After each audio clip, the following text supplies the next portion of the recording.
자, 오늘의 아이템 46. 스트림에서는 부작용이 없는 함수를 사용하라입니다. 네, 주제가 곧 내용이고, 이것만 아시면 됩니다. 자, 그러면 먼저, 결론부터 말씀드리도록 하겠습니다. 자, 스트림의 연산에 건네지는 함수 객체는 부수 효과가 없어야 된다가 첫 번째고요. 폴치는 스트림이 수행한 계산 결과를 보고할 때만 이용해야 되고요. 스트림을 올바로 사용하려면 수집계를, 즉 컬렉터를 잘 알아둬야 된다. 이 세 가지가 이 책의 주된 내용입니다. 그래서 이 책에 대해서 길게 이제 쓰는데 결국에는 이 세 가지만 여러분이 아시면 되기 때문에 제가 간단하게 설명을 해드리도록 하겠습니다. 자, 첫 번째 내용은 한번 두 가지를 다루도록 하겠습니다. 스트림 연산에 건네진 함수 객체는 부수 효과가 없어야 된다랑 두 번째 포리치는 스트림이 수행한 결과를 보고할 때만 이용한다. 이게 뭔가 스트림 연산에 건네지는 함수 객체가 부수 효과가 없어야 된다는 것은 해당 함수가 외부 상태를 변경하지 말아야 되는 것과 같다고 생각하시면 됩니다. 즉, 함수가 입력을 받아 결과를 반환하는 동안 외부 변수나 객체 상태가 변경되지 않아야 된다는 것입니다. 그러면 뭔 소린지 예를 통해서 보도록 하겠습니다. 위 예제는 책에 있는 걸 그대로 가져왔습니다. 자, 여기서 문제 있는 부분이 어딜까요? 찾아보세요. 3, 2, 1. 네, 정답. 거기입니다. 현재 이 부분이 외부 상태를 변경하고 있습니다. 그렇기 때문에 여기서 문제가 발생하게 됩니다. 근데 이게 왜 문제야? 외부 상태 그냥 변경하면 안 돼? 좀 봐주면 안 돼? 이렇게 할 수도 있는데 안 됩니다. 왜 안 될까? 스트림 연산이 본질적으로 병렬 처리를 염두에 두고 처음부터 설계가 되었기 때문에 스트림을 저런 식으로 써버리면 안 됩니다. 그러면 조금 더 깊이 알아보겠습니다. 때문에 외부 상태를 수정하는 로직이 포함되면 다음과 같은 문제가 발생될 수 있습니다. 첫 번째 스레드 안전성 문제고요. 두 번째 경쟁 조건, 그 다음에 병렬성의 장점이 상실되고요. 그다음에 함수형 프로그래밍 원칙이 위배됩니다. 이게 뭐냐? 천천히 알아보도록 할게요. 자, 첫 번째 스레드 안전성 문제가 생깁니다. 만약 여러 스레드가 동시에 외부 상태를 수정하려고 시도한다면 동시성 문제가 발생될 수밖에 없겠죠. 네, 저런 식으로 저희가 외부 상태를 변경하는 로직을 포리치에 넣게 된다는 말이죠. 아까 예제처럼. 그래서 스트림 연산은 그 여러 스레드에서 동시에 실행될 수가 있습니다. 그렇기 때문에 데이터의 일관성과 정확성을 보장할 수 없게 만듭니다. 뭐가? 외부 상태를 수정하려고 하는 시도가 뭐를 가지고? 스레드를 가지고. 자, 두 번째입니다. 경쟁 조건이죠. 여러 스레드가 동일한 자원에 동시에 접근하려고 할 때 그 자원의 상태를 예측할 수 없게 됩니다. 예를 들어 한 스레드가 맵의 값을 추가하거나 업데이트하는 동안 다른 스레드가 같은 작업을 수행하면 최종 결과는 스레드의 실행 순서에 따라 달라질 수 있죠. 그렇죠. 그때가 다 달라질 수가 있습니다. 그래서 외부 값이 변경을 하면 계속 바뀔 수밖에 없겠죠. 여러 스레드가 네, 동시 접근을 하기 때문에 그래서 이 경쟁 조건 때문에 또 위험합니다. 그 다음에 세 번째는 병렬성 장점이 상실됩니다. 외부 상태의 변경하는 람다를 사용하면 스트림의 병렬 처리 이점을 제대로 활용하지 못하죠. 왜냐? 외부 자원에 대한 접근을 동기화해야 하기 때문에 이로 인해 병렬 스트림이 실제로는 순차적으로 진행하는 스트림보다 느려질 수가 있기 때문입니다. 자, 그리고 마지막이죠.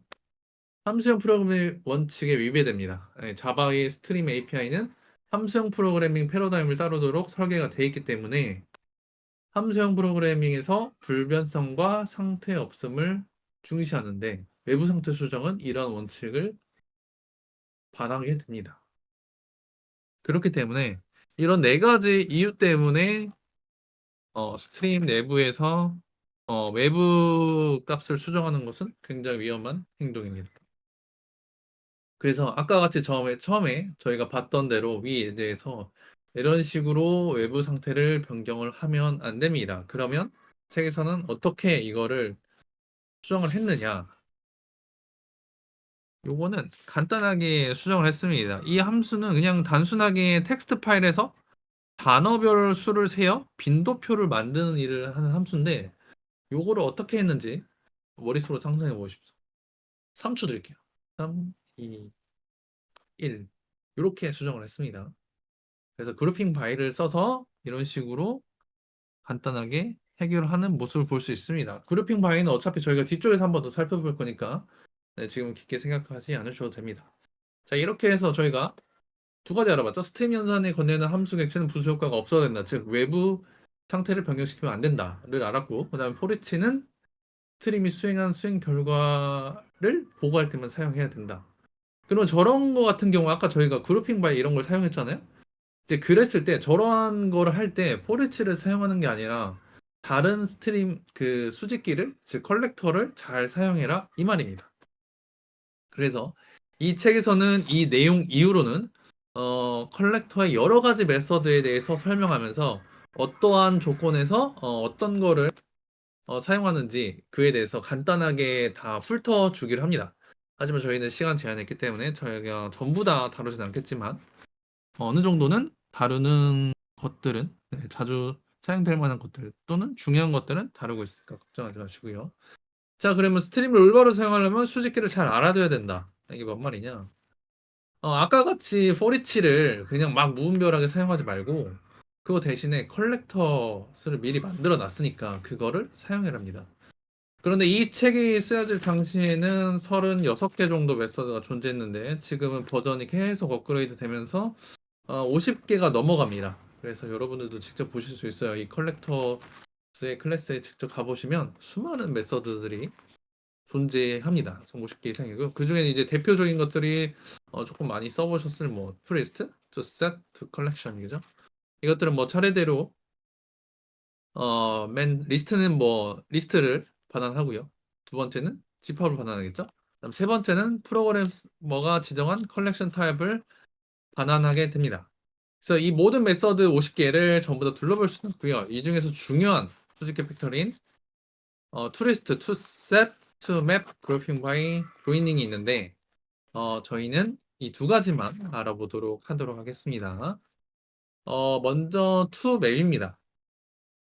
예시에 대한 toMap은 실제로 가보시면 이렇게 생각하게요. 세 가지 정도로 받을 수 있기 때문에 실제로는 또 다른 형태도 존재합니다. 생성자. 그래서 이것만 있다고 생각하시면 안 되고 또 다른 방식도 있다고 생각하시면 되고요. 자, 실제로 사용하면 어떻게 사용하냐? 제일 기본적인 사용법입니다. 그냥 키값 빼고 첫 번째 저희는 키값을 넣고 두 번째는 밸류 값을 넣어서 맵을 만들어 주는 거겠죠? 그런 식으로 저희가 만들 수가 있고요. 이 아이템에 대한 기본적인 그 엔티티는 여러분들이 그냥 안에 아이디랑 네임만 있다고 생각하시면 됩니다. 그다음에 두 번째는 이런 식으로 중복 처리될 시 어떻게 처리하는지, 즉 중복 값이 만약에 리스트에 포함되어 있다면 어떻게 처리해라를 이렇게 정해줄 수도 있습니다. 그래서 이런 식으로 한 경우는 중복 값이 나타날 때 기존 값을 유지하고 새 값을 무시하라는 네, 병합 함수입니다. 그래서 저런 식으로 설정하면 여러분들이 만약에 어떤 리스트를 스트림으로 사용했을 때 맵으로 바꾸자 한다. 근데 중복 값이 안에 있다 했을 때 처리를 어떻게 할 것인가는 이렇게 세 번째 매개 변수에 넣어주시면 되고요. 자, 그 다음에는 맵 구현을 지정하는 투맵인데 기본적으로 투맵은 해시 맵을 사용하지만 여러분들이 다른 맵들 예를 뭐 트리맵 같은 거 예제 같이 이런 것들을 사용할 수 있도록 설정을 해줄 수가 있습니다. 네, 그럴 때는 저렇게 네 번째 매개 변수로 네, 우리가 원하는 맵 구현을 지정하는 것을 형태를 넣어주면 됩니다. 그래서 여기 예제에서는 트리맵을 사용했다는 것을 알 수가 있습니다. 이렇게 해서 투맵을 간단하게 살펴봤고요. 그 다음에 그룹핑 바이도 간단하게 훑어보도록 하겠습니다. 네, 실제로 그룹핑 바이도 아래처럼 생겼는데 여기서만 보면 이해가 안 가기 때문에 또 예제로 제가 바로 소개를 해드리도록 하겠습니다. 자, 기본적으로 사용할 때는 이렇게 보시면 됩니다. 여러분들 보시면 앞쪽은 과일인지 네, 베지터블인지 확인하는 거예요. 뒤쪽에는 이제 각각의 품종이 적혀져 있습니다. 자, 이런 것들이 있을 때 빨간 줄을 보시면 카테고리별로 그룹핑 바이를 하도록 할 수 있습니다. 그럼 어떤 식으로 출력이 되냐? 여기 보시면 파란색 줄로 제가 적혀 놓은 것처럼 이렇게 플루트와 베지터블로 나뉘어서 그룹핑이 되게 됩니다. 그래서 이게 가장 간단하게 여러분들이 그룹핑 바이를 사용할 수 있는 방법이고요. 이거를 조금 더 심화적으로 사용할 수 있는 방법도 존재합니다. 네, 다중 레벨 그룹화라고 해서 여기 보시면 이제는 두 가지로 설정을 해줄 수가 있습니다. 처음엔 카테고리, 그 다음에 타입으로. 그래서 이제 파란 색깔 그 출력된 것을 보시면 한 번 더 계층을 나눌 수가 있습니다. 그래서 이런 식으로 적층 구조를 한 층 더 넣어서 세분화하실 수도 있습니다. 네, 이렇게도 사용할 수 있고요. 그리고 한 가지 방법이 더 있습니다. 요게 이제 앞에 맨 처음에 예제에서 사용한 방법인데 이런 식으로 카테고리를 기준으로 이제 개수가 몇 개인지도 저희가 그룹핑 바이를 해서 나타낼 수가 있습니다. 그래서 출력을 하면 이런 식으로 네, 출력이 되게 됩니다. 그래서 이렇게 그룹핑 바이를 여러 가지 방법으로 사용할 수가 있습니다. 자, 그래서 여기까지 해서 마무리고요. 실제 책에서는 그룹핑 바이뿐만 아니라 뭐 조이닝이랑 또 다른 것들도 몇 가지 조금 더 다루긴 합니다. 근데 이제 그중에서 시간 관계상 몇 가지만 제가 가져왔고요. 그다음에 이제 책에서 조금 중요하다고 생각하는 게 지금 다루지 않은 게 투셋하고 여러분이 제일 자주 쓰시는 투리스트 그다음에 조이닝이니 이 부분은 조금 더 책을 참고해서 확인하시는 게 좋다고 생각합니다. 자, 그래서 정리하자면 똑같습니다. 예, 순리순간으로 스트림 연산에 건네지는 함수 객체는 부수 효과가 없어야 된다. 즉 외부 상태를 변경시키면 안 된다는 소리고요. 두 번째, 포리치는 스트림이 수행하는 계산 결과를 보고할 때만 이용해야 된다. 즉, 아까처럼 계산을 하는 게 아니라 계산 결과를 출력해야 되거나 어떤 보고를 해야 될 때 포리치를 사용하면 됩니다. 그러면 그 계산할 때 뭘 써야 되냐? 이것처럼 여러 가지 컬렉터들이 잘 구비가 돼 있으니 그 해당 사항에 맞게 잘 써라가 이 책의 메인 주제였다고 생각하시면 됩니다.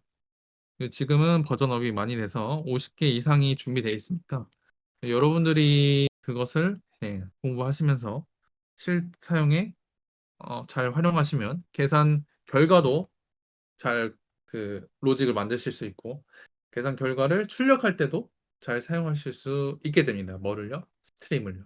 그래서 이러한 내용들을 참고하셔서 스트림을 잘 활용하시면 됩니다.